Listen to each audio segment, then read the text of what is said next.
Hi guys, we're the Jersey Comic Crew. In today's episode, we are talking WandaVision, episode 1. We're doing a breakdown of what happened in the episode and all those Easter eggs that you might have missed. And guys, spoiler alert, there are a lot of Easter eggs. Stay tuned.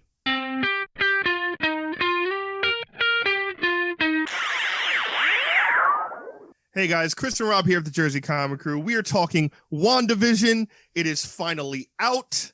It is the first MCU anything we've gotten in over a year. Yes. We are literally gnawing at the bit and foaming at the mouth and other things that you do with your mouth.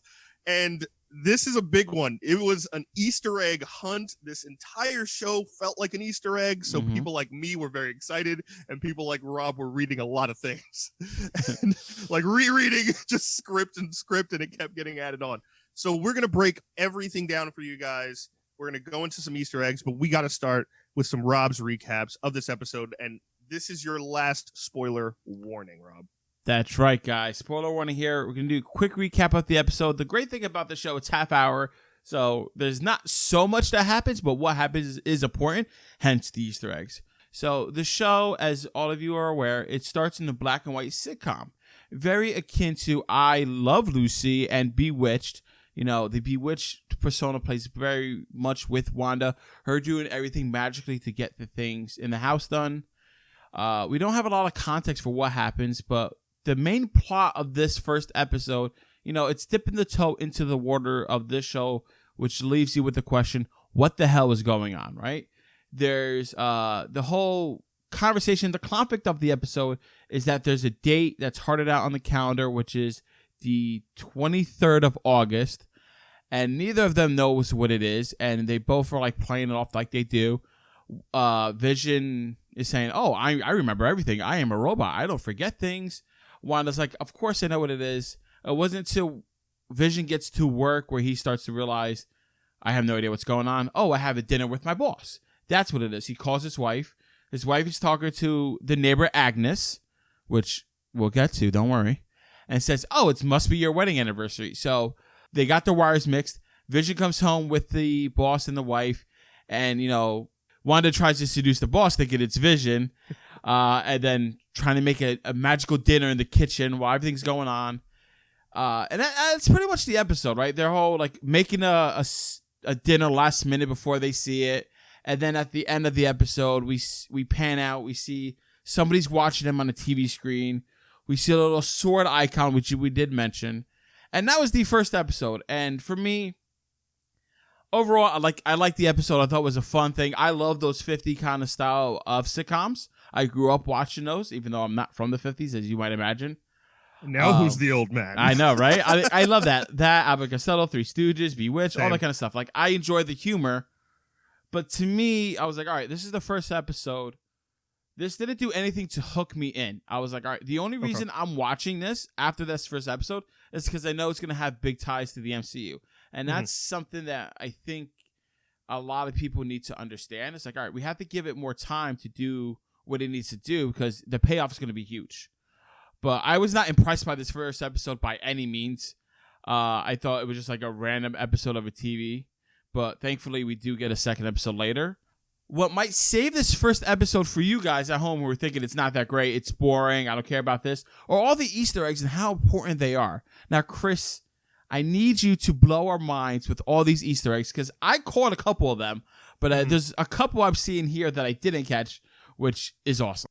So that's interesting, Rob, because I was a little bit on the other side, probably because I'm, you know, Craven the Hunter of Easter eggs when it comes to stuff like this. I was watching this show like I was out like hunting, you know, quail. And so every 5-10 seconds I was pausing. I didn't even get to enjoy it or experience it as a normal show until maybe like my second or third time in. I watched it at least 3 times. And that's because this whole show to me is set up so differently and set up so much as like, we know the MCU fans are going to have to deal with this giant shift. And this is taking a big chance. It's completely different.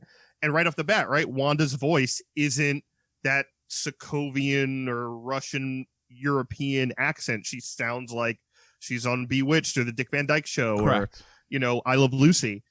And to get into these Easter eggs, that was obviously the first one, which you mentioned, the show styles. We see the 4x3 screen.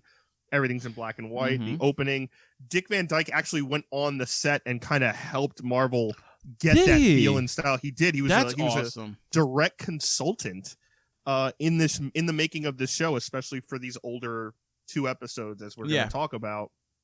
And so one of the big Easter eggs in the beginning, there's a lot of references to Vision's head. Wanda's like, oh, like, you know, your head's dense or whatever, or, you know, make sure you change your face before you go outside. We see like she accidentally hits him in the head with a plate, like the comic trope. And to me, this is her mental scape of trying to kind of block out what happened to Vision, but can't fully stop thinking about it. Oh, so you think this, whatever escape this is, whether it's a dream escape, alternate reality, whatever it is, her and the references to Vision's face and head in this first episode is like subconsciously pointing out that like something happened to his head. I can see like that. like Thanos ripped the mind gem out of his skull and killed him. He did what? That's what I think. What? This is. When did that happen? I think it's you know, it's one of those $1 billion movies. Yeah, one of those $1 billion movies. I think that's a direct correlation of what she's going through. I absolutely 100% think at this point this is her mindscape. I'll get into more why it is this way later on.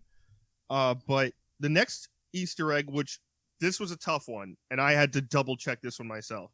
So the date that Rob talked about in his breakdown was August 23rd. Yeah, I thought that, like, I'm figuring, like, why that date? I was like, is there a reason? Is it something that happened in the MCU? Is there something in the comics? So this actually refers to Avengers number 238. Oh, okay.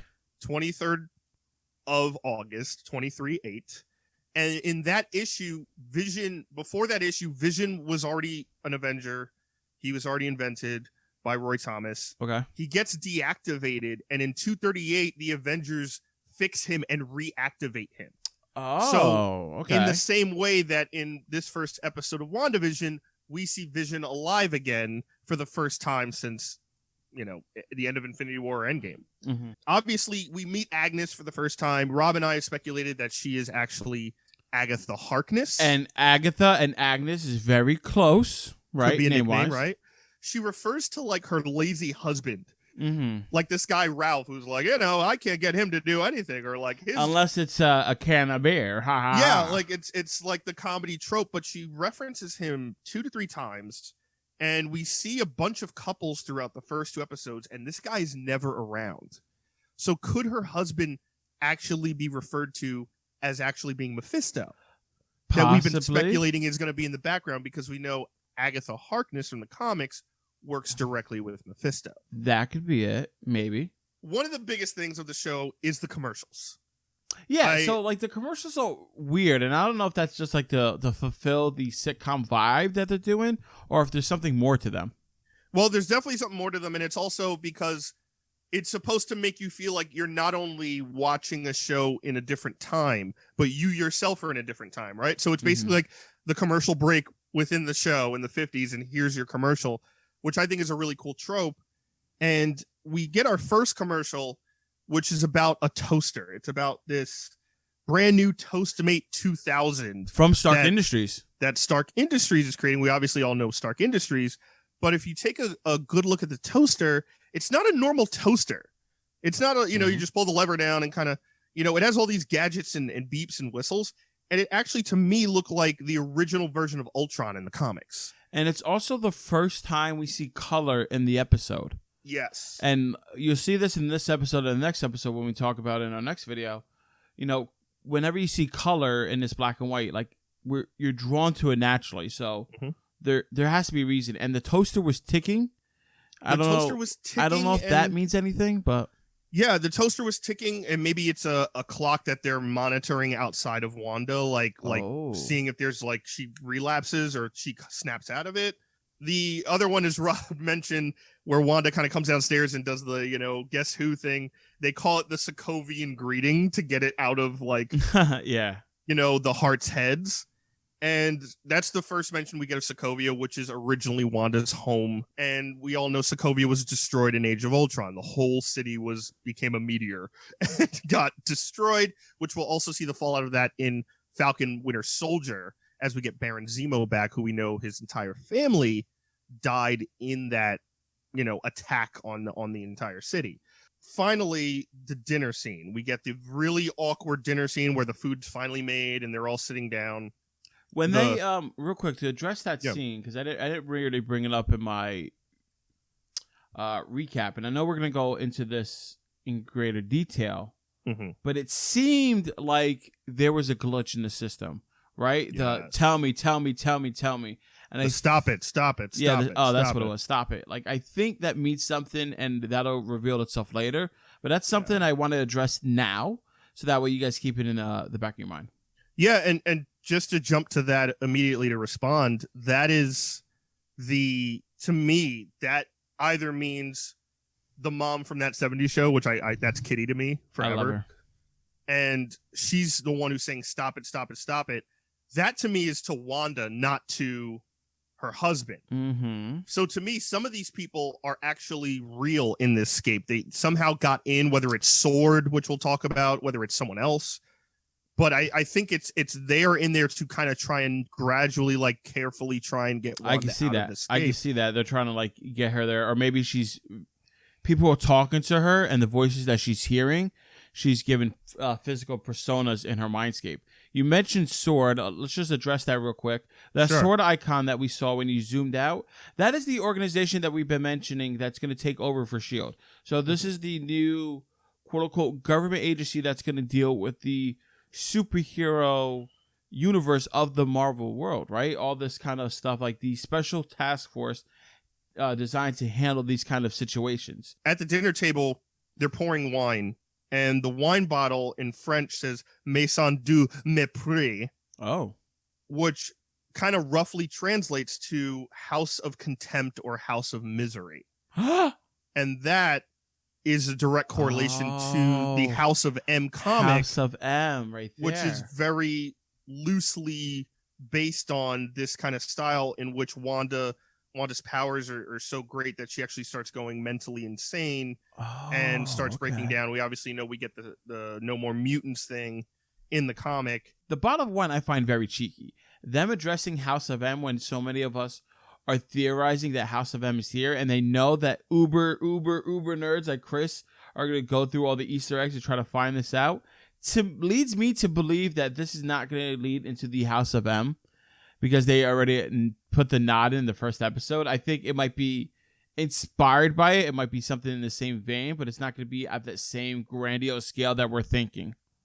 No, I agree, but I think it's going to take a lot from House of M. I don't think we're going to get a No More Mutants moment, but I think everything else, as far as, as we talked about, this show is definitely touching upon the mental capacity and a mental state, which is another reason I like this show. To me, this is the perfect show for a bunch of people who've been quarantining for the last 11 months. Okay. Because you're kind of in a house and certain people are going nuts and certain people are going crazy. And it's kind of showing what's kind of happening in a different light. And obviously, last but definitely not least, to even further that House of M plot, the end credits, if you watch through the credits, which are beautiful, which are great. It begins a credit sequence where it's like Wanda's kind of comic book headset and Vision's kind of headdress, and they break away in kind of these blocks. That is a direct correlation of how they viewed Wanda kind of breaking down mentally in the comic of House of M. That's right. There's a gorgeous Joe Quesada variant. Yeah, Joe Quesada did a variant for the first issue where it's kind of like Wanda looking at herself as she's almost like Infinity War, almost like turning into dust, but breaking away in these cubes.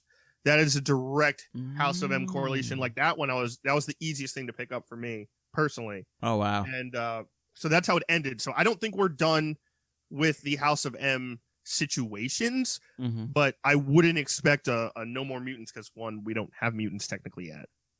So guys, that's a breakdown of the first episode. Stay tuned, and very soon we're going to do a breakdown of episode 2, and then after that we're going to do a deep dive analysis of what could happen in episode 3. Let us comment down below. Let me hear one more time.